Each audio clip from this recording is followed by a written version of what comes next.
Jadi itu penyakit laten ya, melihat orang lain apa, senang kok tahu melihat istrinya dan senang. Wah, itu kasus orang merantau dan yang tidak merantau supaya gak tersinggung. Saya memang sengaja mau memberi kajian yang ringan tapi bermakna, karena agama ini sebetulnya dimulai hal-hal yang ringan. Nggak ada ceritanya filosofi agama itu berat, karena jubilatil ukul ala qabulil haqqi. Semua ulama berpendapat akal itu dipaksa untuk menerima kebenaran. Saya pernah ditanya seorang dokter, dia tanya gini, Pak Bahak, zina itu kan enak, kenapa haram? Lalu tidak enaknya zina di mana? Terus dia saya tantang, andai kan zina wajib kamu bingung, kok bisa? Kalau setelahnya terus tak suruh lagi kamu bisa, ya udah bisa. Akhirnya dia mikir iya ya, kalau wajib malah bingung, harus mengumpulkan uang untuk murder. Dan kalau dia senang seseorang tidak harus kesampaian, ya kan? Kalau kamu senang seseorang kan tidak mesti dia senang kamu, kan repot kan? Kalau senang tidak mesti dia senang kamu, atau nggak senang maunya dibayarkan repot. Mendingan diharamkan terus tidak usah, kan enak malah. Tidur di kamar happy santai, syukur-syukur itu terganti oleh sujud, oleh munajat, oleh kesenangan-kesenangan yang religi. Misalnya maling diharamkan ya enak, kalau kita boleh maling malah digebuki orang malah repot. Barokahnya diharamkan tidak dapat pahala, tidak digebukin orang gitu. Sama, jadi perlu membuat argumentasi agama itu penting. Selama ini ada kesolehan amatir, itu yang sering saya kritik setiap saya ngaji, itu kesolehan apa? Amatir. Misalnya gini, kadang-kadang orang ngeluh gini, Islam itu repot, mau kebar gak boleh, mau bebas gak boleh, andai kan boleh semua kan enak. Pertanyaannya adalah, ketika boleh semua, apakah lembaga maksiat ini tidak ada aturan? Kan tetap ada aturan. Boleh pakai kalau bayar, itu aturan enggak? Aturan. Kalau yang cantik mahal kan aturan. Kalau apa khomer atau arak yang enak mahal kan aturan. Artinya gini, di tempat yang maksiat pun banyak apa? Aturan. Kenapa aturan di tempat maksiat kamu anggap kebebasan, sementara agama ngatur kamu anggap pengekangan? Nah, ini namanya soleh amatir apa? Soleh amatir itu yang latihan soleh. Tapi kalau solehnya sudah lama, kayak saya ini masuk soleh sudah lama, tidak tahu saya. Dari Gus Bak Syukur yang nggak seneng namanya akan komentari ujub, ya sudahlah itu biasa manusia seperti itu. Seperti sama merengut, yang senang akan bilang pemikir serius, yang nggak seneng kok merengut gitu. Orang ita itu ya gitu, yang seneng bilang wah itu sibuk ngalor ngidul gitu. Yang nggak seneng kan bilang wah ita itu gitu. Jadi itu kan nggak usah dipikir lah, komentar orang itu nggak usah dipikir. Jadi ini penting saya utarakan. Sehingga saya berpikir, terutama untuk zaman akhir, saya ulang lagi, terutama untuk zaman akhir, saya buktikan sekian ayat. Sebenarnya saya hafal Quran, tapi ini tak bawa Qurannya supaya nanti kamu bisa nyari ayatnya. Syukur-syukur kamu bisa nyanyi saya hafal Quran, bagus ini. Kalau enggak ya kacau ya. Sekarang kan banyak orang bantah apa orang hafal Quran, dia sendiri nggak hafal. Saya sering di Jogja, saya mau tanya tafsir sama jenengan, karena tafsir Kemenak itu ada kesalahan sekian 2000 itu, tak tanya kamu hafal Quran enggak? Aduh repot ini kata saya. Ini kayak Tyson tinju sama Elias Pikal kata saya. Kalau kelasnya nggak sama mati soalnya kan.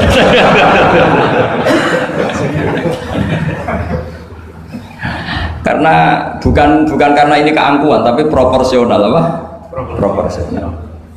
Saya cerita yang ringan-ringan saja, sebagaimana sanad saya dari guru-guru saya ila Rasulullah SAW. Agama itu dimulai dari kesenangan, happy. Faroh kalau dalam bahasa Arab al-faroh. Ayatnya jelas, kul bi fadlillah wa bi rahmatih fa bidzalika falyafrahu. Ingat Muhammad dengan fadl Allah, anugerah Allah dan rahmatnya, kemudian dengan itu kamu harus senang. Sehingga dengan senang kepada Allah dan Rasul itu nikmatnya Masya Allah.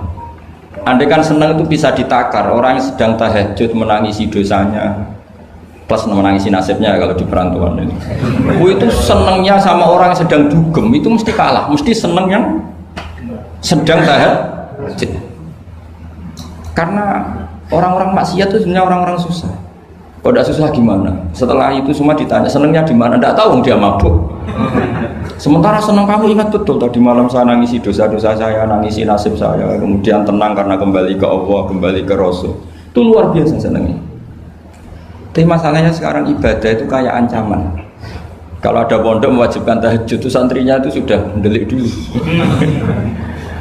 Kalau di masjid-masjid gini itu kira-kira diwajibkan tahajud, orang juga protes. Ini aliran sesat, sunat kok diwajibkan.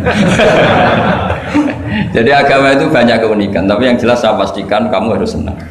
Kata Rasulullah SAW tadi, salasun mangkun nafihi wajata halawatal iman. 3 hal ini, kalau 3 hal ini ada pada kamu, ada pada kita, pasti kita ini menemukan halawatal iman, manisnya iman. Yaitu satu, ayyakuna Allahu wa rasuluhu ahabba ilaihi mimma siwahuma.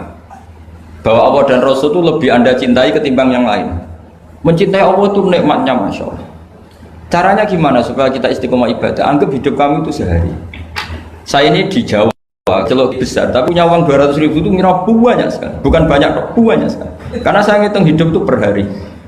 Karena aturannya orang soleh, sama tak ijazahi, pasti kamu gak mau. Karena kamu pecinta won. Pasti tidak mau. Syarat sahnya orang soleh itu harus nganggap hidup itu hanya sehari. Hanya apa? Wa'mal li akhiratika ka'annaka tamutu ghadan. Beramallah untuk akhiratmu seakan-akan besok mati. Coba kamu yang di perantauan, bayangkan maksiat sampai 60 tahun ke depan kan berat. Sampai seminggu saja kira-kira berat kan. Tapi kalau bayangkan saya tidak akan maksiat semalam ini karena besok saya mati, sukses. Besok berpikir gitu lagi, saya tidak akan maksiat kan hanya sehari. Ternyata besok hidup lagi. Berpikir gitu lagi, tahu-tahu mati betulan setelah 60 tahun. Jadi itu apa ya, satu konsep dari Rasulullah supaya orang itu meninggalkan maksiat itu ringan karena bayangannya hidup banyak. Coba yang ahli maksiat itu diberitahu besok kamu mati, kira-kira malamnya maksiat enggak? Kamu maksiat itu karena bayangkan hidup masih lama. Makanya kata Quran, wahai orang-orang yang beriman, alam yakni lil ladzina amanu an takhsha qulubuhum li dzikrillah wa ma nazala minal haq. Orang-orang iman tuh sudah saatnya khusyuk. Kamu jangan seperti orang-orang dulu. Orang-orang dulu fatola alaihimul amatu faqasat qulubuhum. Orang itu menjadi wangkot, menjadi keras hatinya karena merasa hidupnya itu panjang. Ini penting, ini konsep-konsep yang ada di hadis sahih. Jadi tidak perlu kamu soal ini sahih apa enggak, tak pastikan sahih. Saya ini baca hadis lama sekali. Jadi yang nyoal harus imbang. Kalau enggak kayak Tyson dengan Elias Pikal. Supaya clear, supaya jelas. Saya sering ketemu para pemikir di Jogja dan berkali-kali saya bilang harusnya diskusi itu imbang. Ini bukan karena keangkuhan tapi karena proper. Awal maksiat itu dimulai karena tidak senang tercari kesenangan dan pilihannya maksiat. Coba kalau kesenangan itu ada pada taat, itu luar biasa. Sampai Rasulullah itu menggambarkan ketaatan yang baik itu. Ada hadis yang mungkin kalau orang Jogja, orang Solo itu tidak siap karena agak priayi. Nabi pernah ngendikan, wa fi buti ahadikum sodaqah. Kamu ngeloni istri kamu itu ya sodaqah. Sahabat ya tanya, ayati ahaduna syahwatahu wa walahu ajrun. Yang benar aja ya Rasulullah, masa urusan seks, urusan biologis kemudian dia dapat apa? Pahala. Nabi jawabnya ringan saja, alaihi salawatu aha fi haramin akana alaihi wisrun. Kalau yang digauli itu istri orang atau yang enggak zaujahnya, enggak istrinya, apa dia ada dosa? Ya dosa ya Rasulullah. Fakadzalika kalau wadu'a fi halalin kana lahu ajr. Ya begitulah kalau dia kalau salah letak haram, kalau tepat sasaran ya halal. Segampang itu ibadah itu. Jadi ngumpulin istri ibadah, nimang anak ibadah, ngaji begini ibadah meskipun enggak paham, enggak ada syaratnya paham. Yang menyenangkan dalam Islam kan gitu, ngaji itu udah harus paham. Yang penting datang, pura-pura paham, selesai. Bahkan saya pernah dibully oleh santri itu, ya agak kurang ajar santri itu. Ya santri gak jenengan-jenengan, santri tua-tua gitu. Itu Gus, jenengan sama saya nanti di surganya dulu saya. Kenapa? Karena kata Rasulullah SAW itu man salaka tariqan yaltamisu fihi ilman sahalallahu lahu tariqan ilal jannah. Orang yang mengambah jalan, yang mencari jalan, berjuang sekolah, nyari ilmu. Nyari yaltamisu itu maknanya nyari iltimas. Maka orang yang mencari ilmu itu sahalallahu lahu tariqan ilal jannah, akan dimudahkan jalan ke surga. Itu yang nyari loh Gus. Kalau sudah ketemu kayak jenengan tidak masuk hadis itu. Makanya bersenanglah yang sedang nyari tapi belum ketemu. Karena hadis itu untuk yang masih mencari. Itu pasti sampai Anda saya. Wah saya mikir, wah ini nyari hadis apa yang bela saya? Karena hadis ini itu tidak mihak saya, nggak mihak yang sudah ketemu. Yang namanya nyari kan belum ketemu, maka bergembiralah yang nyari ilmu udah alim-alim. Karena syaratnya, ya kan?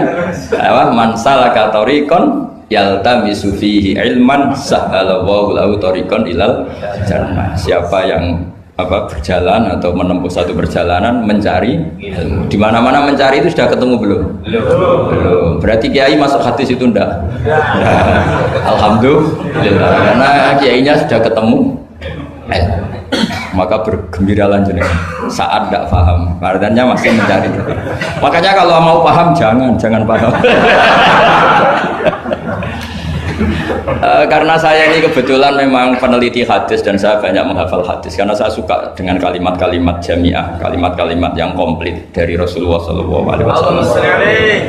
Sehingga ngapalkan hadis saya itu banyak dan imbang itu ya balance kalau dalam bahasa inteleknya itu. Saya termasuk menghafalkan hadis wa innal alima la yastaghfiru lahu man fis samawati wa man fil ardi hatta al-khitan fil bahr.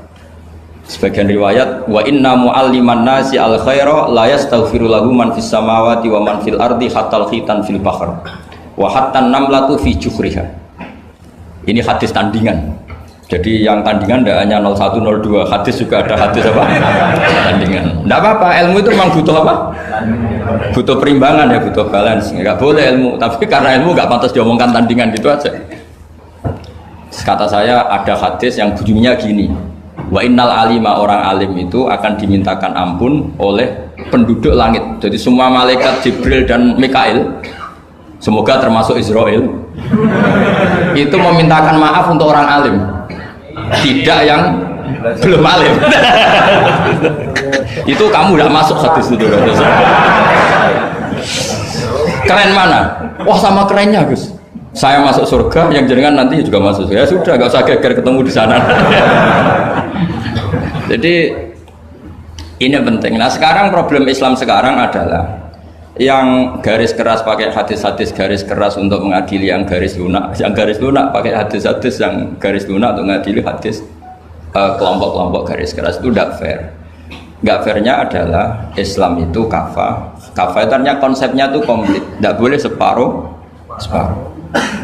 Saya punya sedikit ini yang agak serius tapi tidak usah masukkan hati, nanti kalian protes nggak bagus Israel itu. Begini, Abu Bakar As-Siddiq itu terkenal layinal janib, mutawadi, layinal janib, sahlal akhlak, namanya layinal janib. Orang yang sopan sekali, santun sekali, santun, sopan, terus simpatik, sangat-sangat simpatik. Namanya Abu Bakar As-Siddiq. Tapi ketika beliau sudah iman, beliau iman itu kalau nggak salah ya kira-kira Saniyasnen atau ya Salisa Robiah atau berapa lah. Karena kalau dalam sejarah awaluman amanah itu sebetulnya Khadijah. Awaluman amanah mutlakon itu sebetulnya Khadijah. Awaluman amanah mutlakon bisa saja Sayyidina Ali, dan awaluman amanah mutlakon bisa saja Abu Bakar Siddiq.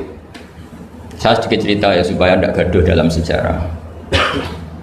Ketika Rasulullah umur 25 itu, ketika beliau umur 20 itu Khadijah itu karena punya paman penginjil namanya Waraqah bin Naufal, itu sudah tahu kalau Nabi akhir zaman ya Muhammad itu, sehingga dia memerintahkan hulamnya namanya Maisarah. Maisarah itu nama cowok, nama lelaki. Ini perlu dicatat. Nanti kalau kamu tahu Maisarah menemani Nabi dalam perjalanan, terus kamu tiruah cari Maisarah ya.